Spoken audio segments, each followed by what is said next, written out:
Hello student, next chapter है हमारा materials, metal and non metal, यानी कि धातु और अधातु। तो देखो, malleability, physical properties of metal और नॉन मेटल। मेटल और नॉन मेटल की फिजिकल जो प्रॉपर्टीज है, उनके भौतिक गुण जो है वो देखो। उसमें मेलेबिलिटी में देखो कि have you ever seen A blacksmith beating on iron pieces on a article made of iron like a spindle, a saws and axe? Do you find a change in the shape of these articles beatings? Would you expected similar change if try to be beat of piece of coal? यानी कि हम malleability देखते हैं उनकी, तो देखो कि iron की मेलेबिलिटी जो होती है ना, वो धातु की और अधातु की, इन दोनों की जो मेलेबिलिटी होती है वो अलग अलग होती है। आयरन की जो होती है मेलेबिलिटी और एक कोल की अगर हम देखें तो दोनों के में डिफरेंस होता है।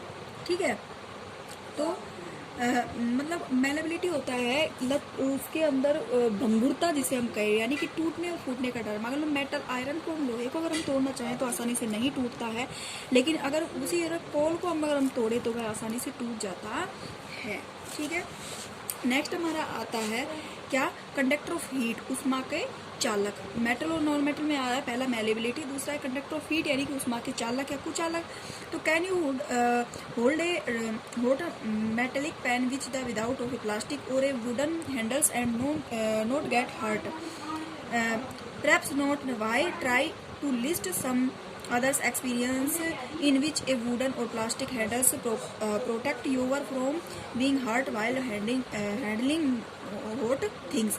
यानी कि कंडक्टर ऑफ हीट, उष्मा के चालक देखो कि जो खाने बनाने के जो बर्तन होते हैं, उन बर्तन के ऊपर जो हैंडल जो होता है ना, वो प्लास्टिक का लगाया जाता है, ना कि किसी भी मेटल का। अगर हमारा एल्यूमिनियम का बर्तन है तो जो उसका हैंडल होगा वो एल्यूमिनियम का नहीं होगा, क्योंकि एल्यूमिनियम क्या होता है, कंडक्टर ऑफ हीट होता है, उष्मा का चालक होता है वो। उसमें क्या होता है कि वो जल्दी से गर्म हो जाएगा, गर्म होने के कारण हम उसको आसानी से पकड़ नहीं सकते हैं, जिसके कारण जो ये इनके जो बर्तन जो होते हैं उनके ऊपर हैंडल जो होता है वो किसका लगाया जाता है, प्लास्टिक का लगाया जाता है। On the basis of this experience you can say about the conduction of heat that metals are good conductor of heat while wood and plastic are not। यानी कि हम अपने एक्सपीरियंस से कह सकते हैं, हम अपने अनुभव से ये बता सकते हैं कि जो मेटल होते हैं वो गुड कंडक्टर ऑफ हीट होते हैं। क्या होते हैं? गुड कंडक्टर्स ऑफ हीट होते हैं, लेकिन उसके अपोजिट में वुड और प्लास्टिक जो होते हैं वो उष्मा के अच्छे चालक नहीं होते हैं। देन नेक्स्ट आता है कंडक्टर ऑफ इलेक्ट्रिसिटी, यानी कि विद्युत के चालक। तो you must have seen electricians using has screw drivers, what kind of Henle does it have, why, let us find out. यानी कि हम देखते हैं कि जो इलेक्ट्रिशियन जो होते हैं वो किस मेटल्स का यूज करते हैं और किस मेटल्स का यूज नहीं करते हैं।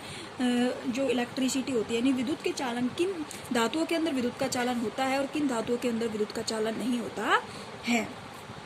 तो देखो क्या है कि आयरन ब्रूड ये गुड कंडक्टर पुअर कंडक्टर बताना है। तो देखो जितने भी मेटल्स होती है वो सभी विद्युत की जो चालक होती हैं। जैसे आयरन लोहा हो गया, रोड, आयरन की रोड लोहे का जो होता है उसमें विद्युत का चालन होता है। सल्फर जो होता है, सल्फर में विद्युत का चालन नहीं होता है, सल्फर कोई मेटल नहीं है। ठीक है, उसके अपोजिट कोयल पीसेस यानी कि जो कोयला होता है उसमें विद्युत का चालन होता है, नो। कॉपर वायर कॉपर में होता है। इस तरीके से जो धातुएं जो होती है ना उसमें विद्युत का चालन होता है, लेकिन जो अधातुएं होती है, नॉन मेटल जो होती है, उनके अंदर विद्युत का चालन नहीं होता है।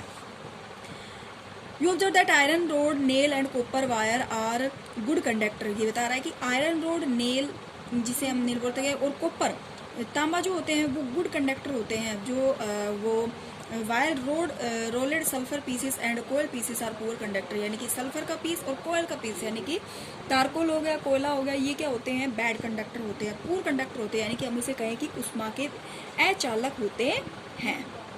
ओके, उसके बाद आता है हमारा डोक्युलिटिक्स। डोक्युलिटी होता है लचीलापन। Where do you find this use the aluminium and copper wires. यानी कि आप लोगों ने एल्यूमिनियम और कॉपर के वायर को यूज करके देखा होगा। Have you seen wires of coils. क्या ये वायर जो होते हैं वो कोयल, क्या आपने वायर के तार देखे हैं, कोयल के तार देखे हैं? डेफिनेटली नोट, नहीं देखे होंगे। The property of metal by which it can be draw into wire called ductility, यानी कि ये जो कोयल होता है उसके अंदर लचीलापन नहीं होता है। एल्यूमिनियम और कॉपर जो होते हैं इनके अंदर लचीलापन होता है, इसलिए इनका उपयोग वायर बनाने में किया जाता है। कोयल क्या होता है, कोयल में भंगुरता का गुण होता है। अगर हम उसको मोड़ना चाहेंगे मोड़ेगा नहीं, वो मुड़ेगा टूटेगा नहीं, बल्कि भंगुर हो जाएगा, बिखर जाएगा, टूट जाएगा। ठीक है।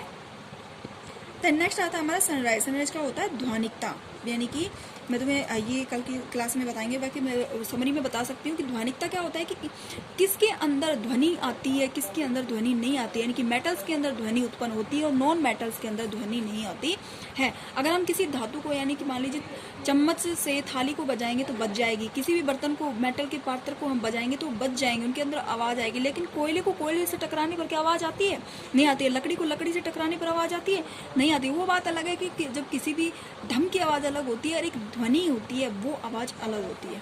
ठीक है।